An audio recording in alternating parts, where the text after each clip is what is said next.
Last Friday, we heard some good news and not so much good news from the Department of Labor. It seems the unemployment rate is down. They're saying we lost about 20 million people during the early days of the pandemic, and it looks like we got back about 11 million of those jobs. So we're headed in the right direction, still not perfect. One of the things, and the reason I'm bringing that up, because every little victory you have to appreciate. You can look at it like, hey, we're still 10 million jobs down, and I think those numbers are even worse. I don't think we're getting the real numbers, but let's just take that for the sake of this conversation. You could be, that's terrible, or you could say, hey, listen, we made back 11 million jobs, and look at the positive. And when you're looking for a new job, when you're trying to advance in your career, you really want to find any little victory and celebrate it. Because Lord knows there's enough negativity that you don't need to add on to it. So you might as well look at it from the framework of, hey, what's the positive? Now, here is, I'm going to completely contradict myself. Here's the negative that's attached to it. And this is a challenge, but we're going to work on it. We're going to try to improve it. The challenge is this. Long-term unemployment is persistent and not going away. People who've been long-term unemployment, and the government has an official designation for that, it's 27 weeks or longer. They say 27 weeks or longer, you're in between roles, that's deemed long-term unemployment. And about a third of the people, more than a third of the people who are out of work are long-term unemployed. So that shows that it's hard and harder to get a new role the longer you're out of work. It's a sobering statistic, and I'm not really crazy and happy that I'm bringing it to your attention. But one part I'm hoping to do is for those who fit this description, who fall within this coverage, to know it's just not you. Because I know when you're looking for a job, the toughest part is you start thinking, hey, this is only happening to me. It's not happening to other people. And you feel really bad, you withdraw, you feel embarrassed, a little bit of shame, a little bit of guilt, a lot of anger, a lot of resentment, a lot of bitterness towards maybe your company, like why did you let me go when I was doing really well and there are other people who weren't? You know, why'd you let me go and meanwhile the CEO is getting a multi-million-dollar bonus? So it's easy to get these anger, these feelings bubbling up. It's completely natural. But what I want to talk about in this segment is what to do about it. What I'd like to do is offer some suggestions of how to fight back against this. There are two fights. One that I hear from job seekers consistently, and I heard this even before COVID, is that if I'm unemployed for a certain amount of time, even for a short period of time, there's this kind of fuzzy discrimination and sometimes really blatant discrimination where they feel as if they're being victim blamed. Like why? Like a hiring manager is going to grill me. This is what job seekers say. Grill me as to why did I lose the job and get let go, as opposed to this person, that person, somewhere else. The inference is I did something wrong. I'm not a strong performer. Maybe I did something really bad. Maybe I violated some rules. Maybe I had a fight with people there. Maybe I did something illegal, immoral, unethical. The hire managers are starting to question, and then the longer the gap, the more they're like, why are you out of work for so long? What happened? Was there anything wrong? What did you do? What did you do wrong? Come on, you did something. Something had to happen. Otherwise, you would have been chosen and you would have got a job already. If you haven't got a job by now, there's a problem. And that's the tone. Now, put yourself in the spots, even if you're not long-term unemployed, because this probably happens anyway to you. If you're short-term unemployed, you start feeling a complex. Like, maybe they're right. Maybe my boss is sabotaging. My former boss is sabotaging. Maybe co-workers or former co-workers are launching a campaign because they don't like me to sabotage my chances at the next job. Maybe it's just bad luck. Maybe you start ruminating about anything and everything that happened and what brought you to this place. So now think about it. If you're going for an interview, you're carrying this baggage. You're bringing this baggage to the interview. So think about who is going to do better in an interview. Someone who's currently employed, happily employed, but looking for a better opportunity, more money. And if they don't get the job, that's okay. They'll go back to work. Or somebody now who's been out of work for a month, 2 months, 3 months, 6 months, 7 months, 8 months, not getting any bites, not getting a lot of interviews. Then when you get the interview, do you think you're going to come across as confident as the person who has a job? Probably not. Most likely not. You're probably going to be nervous, worried. You'll be a nervous wreck. It'll be hard to suppress all the stuff that you feel. I've heard from job seekers all the time where they can't help it, but the hiring manager, even maybe empathetically, will ask something about, what happened at your last job, why you're there, and they'll have a nice tone, so you kind of open up, and as you're opening up, you realize it's coming across maybe not so flattering of my past company, my past supervisor, my coworkers, and now the hiring managers go, oh, I see why you're in. They're not going to say this, but they're going to think it. Some will say it. Now I know why you haven't found something, because you have an attitude. You're kind of a problem. I'm glad I didn't hire you because I dodged a bullet. So then the next interview you go on, you're a mess, because you're like, oh my God, am I going to blow this one too? So I can understand why people end up being long-term unemployed. Companies are a little sus. Why were you the one who got let go? Which is completely wrong and inappropriate just to assume that, victim blaming, victim shaming. When you interview, you're kind of worried because mentally you're psyching yourself out, thinking, what happened? Why? Did someone do something? You just don't even know what to think anymore. So then when you go in, you're not yourself. You're not your best version of yourself. You're nervous. You're resentful. You're frightened. You're just concerned nothing's going to happen. Then I didn't even bring up the part of this, the monetary things. Unemployment only lasts usually for 26 weeks. So if you're 27 weeks, you've kind of blown through it. The safety net is gone.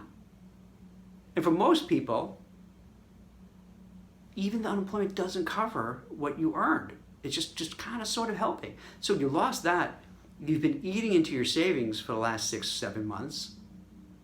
You dipped into your emergency funds. You're not sure how you're going to pay rent, how you're going to pay the mortgage, car payments, kids' tuition. Then you bring in that baggage in too. That's a heavy load. And even if you don't realize it, it comes across in interviews. So here's my game plan. Here's what I suggest. First thing you have to do, and file this under, easy for you to say, Jack, I get it. What I'd like you to do is take a deep breath, take a step back, and just take time to grieve what happened and process what happened. A lot of times when people lose their jobs, they rush headlong into a job search. Losing a job, and I don't mean to be dramatic about it, is like losing somebody. You go through denial, you go through grief, anger, resentment, I don't know all the other official terms, but then finally acceptance. Losing a job is like that. You can't just ignore it. You can't just walk it off or pretend it didn't happen. What you need to do is just come to terms with it. Look back and think, what did I do right? What did I do wrong? Like a post-mortem. Ask people who you trust at the company, did I do anything wrong? Maybe I didn't, my tone, my personality, my work, and I just didn't notice it? Maybe even ask your former boss. Say, hey, this is not for litigation, just talk honestly, I just want to know, so when I go for another interview, I understand what happened. Think about it yourself, what you've done. I would bet you more often than not, it just is what it is. With 65, 66, 67 million Americans who lost their jobs since mid-March, it's not unlikely that you lost your job because it's across the board. So the odds are it's nothing you did wrong. It's the circumstances. And then some people are lucky they could find a job quickly. Some not so lucky, it takes a long time. And when I say lucky, sometimes it does boil it down to that. It's just like life. A lot of things, are you in the right place at the right time or in the wrong place at the wrong time? You're in the right place at the right time, and you met the person who later becomes your spouse, and you have a family and a whole life together. If you weren't at that place at the right time, maybe that never would have happened. You're in the wrong place at the wrong time, and you get hit by a car. I don't mean, again, to be dramatic, but these things happen in life. So a lot is out of your control. Process what happened to you. Come to grips with it. But then also I would suggest forgive anybody that you're still mad at. If you're holding this grudge, this vendetta against your former boss, your coworkers, the company, let it go. And do the same for yourself. Stop blaming yourself, criticize yourself, let it go. Take some time, do some hobbies, go to the gym, take a run, do yoga, go on your bicycle, get a punching bag. Whatever it is you need to decompress, pull back, get your head together. Start taking better care of yourself mentally, your health, the way you eat. If you're drinking too much, stop it. If you're taking too much, taking both prescription and non-prescription drugs, lay off of it. You just want to kind of use a little bit of time to heal and get yourself back in mental, emotional, physical shape. Once you've done that, you want to then come back hard. You want to have an action plan. Forget about all the months that nothing worked. We're at the time period. The elections are over. It's going to be a new era, a new time. And this is not politics. It's just a change. Whenever you have a change of administration, even if it's not as acrimonious as it was this election cycle, these are how these things go. It's a new dawn, if you will. So you have this opportunity to look at things fresh, come back strong, put together a plan. Even if you were doing these things before, double down on it. Build your network up. Keep building it up. Get in touch with everyone in your network. Get active on LinkedIn. Get active on all these different Zoom meetups, like the We Meetup calls that we have, so you can meet different people, get ideas, get different tips. Try to socialize and meet as many people as possible. Don't be afraid to let them know that you're out of work, you're looking for a job, you need help. Do that with vigor. Don't let up. Keep going. Keep pushing. Keep pushing. Keep pushing. You just want to have this attitude. I'm going to make it happen. Sometimes if your back is against the wall and you think everything is lost, that's when you got to go out and fight. That's when you get back up, you get back in the ring, and you don't give up, and you keep moving forward, and you don't stop.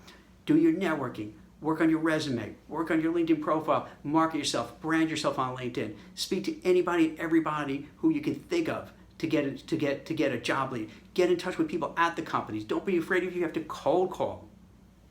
This is time now. That's it. You got to make it happen. Enough. You got to move forward. Start kicking ass. Making things happen. Now, if time goes on and it doesn't seem like it's still not clicking. Well, then you got a decision to make. You have to decide: am I in an industry? Maybe I'm in hospitality. I'm in the airlines industry. I'm in the hotels industry. I'm in an industry in the restaurant industry, and it's not coming back. It doesn't look like it's coming back. Maybe it can come back in another 6 months. We don't know. So maybe it's time to reinvent yourself. Maybe you have to say, you know what? I've got to take a temporary job just to make ends meet, to get some money coming in, to get some health care coverage. Maybe you want to reinvent yourself. Maybe you always wanted to do something different, and now this is the time. This is the kick in the pants where you can say, okay, you know what? I always wanted to be a teacher. I always wanted to fill in the blank. Well, now's the time to do it because you've tried everything else that's not working. Try this route. The common underlying theme is this. You have to figure something out, and you have to take action, and you have to move forward. The time is over to feel bad, to feel sorry for yourself, to be angry at the people who maybe put you in this spot to begin with, because that's not going to help matters. The only things that will help matters is to take action. And I know it's not easy. It's really super hard. It's hard. The older you get, the harder it is. If you have a family and you have expenses, it's very hard because you keep thinking, well, I was making X at this, my last job, but if I reinvent myself, Jack, or pivot to something else, Jack, I'm going to make a quarter of it. How am I going to do it? I don't know. But these are the things you're going to have to start working out, because as the time goes on and you're out of work longer and longer, unfortunately, the statistics do show that there is discrimination, there is prejudice. They're going to be questioning. They're being a suspect. So you want to fill in that gap. So even as going back to school doesn't mean you give up on your going back to the same type of role you had before. You can still do it. This is not mutually exclusive. You can do all of them at the same time. For instance, you could say, hey, I'm going to keep looking for the jobs in my industry because I love my industry. I want to stay there. All right, keep doing everything, power forward. But at the same time, let me think. I always also wanted to be a teacher. So let me start laying the groundwork to what it takes to be a teacher. I want to reinvent myself as something even different that may go back to school starting from scratch. I always wanted to open up a business. Juggle those, because if you have a few things in the works, something might work. Something might play out. You could also take a job short term just to get your head on straight, because if you're sitting home day in, day out, it wears on you. Now, you could be home anyway, because that's how these jobs are now, but at least you could be on Zoom calls with different people. You can interact with other people. You can have a chance of making something happen. Or you get a job that, kind of an essential job that you're out there interacting with people. So at least you get your mind off your worries and anxiety. You can focus on something, get some healthcare coverage, get some money coming in. So the overall strategy is this. It's really twofold. If you boil it down, it's twofold. It does seem from the data that people who have been out of work for a long time are having a hard time getting back to work. And I can tell you from speaking to job seekers, even way before COVID, this was always an issue. And it's unfair, it's wrong. It's one of those discriminations people don't talk about, one of these prejudices people don't talk about, but it exists. And for some reason, it's okay. To my knowledge, there's no laws against it. And it happens. So then the two things I'm talking about is this. Given that framework, you have to come to terms with it. Because until you come to terms with it, you may not notice it, but ask your family, friends, former colleagues. When you interview and you're carrying this around, it's going to come out in the interview. Unless you're the best actor or actress ever, it's going to come out. We're not wired. If you're working in a white-collar corporate world for the last 20 years and now you have to go in there and all of a sudden become this actor or actress who could sell themselves on how awesome they are and great when they're not really feeling it, very few could pull that off. So you have to take care of yourself. You have to get your head together. You have to get your act together. You have to forgive everybody for whatever they've done that maybe put you here, and forgive yourself. Because then you can feel better when you get out there. You want to give it everything again. Just try all over again with as much gusto, give it everything you can, leave everything on the field. If it still doesn't work, start incorporating a plan B, reinventing yourself, pivoting somewhere to another job, finding out your skills and what you're good at and where it can bring you to another sector. Maybe yours is just crushed, but there's something else that's hot, and then you could cross over. Look into that. It's going to take a lot of time, a lot of effort, a lot of mental, emotional strength, but you can do it. Just look at it this way. There's really no alternative. Because what are you going to do? Either just throw up your hands and give up? That's really not an option. Unless you're independently wealthy, and maybe you are, and it's like, hey, I'll just retire and that's it. But for the vast majority of people, you have to find a way to summon up that strength, that courage, and just make it happen. It's not easy, it's going to be hard, but I'm confident you're going to do it. I'm confident things are going to get better. We're going to get past COVID. The economy is going to go chugging back to where it was. The job market is going to get even better. When I said we lost the 10 million, whatever that is, we're going to make it up. It'll take time, but it's going to happen. And if you're not actively engaged, you're going to miss it. So you've got to get in there, got to give it everything you have. Thanks for watching.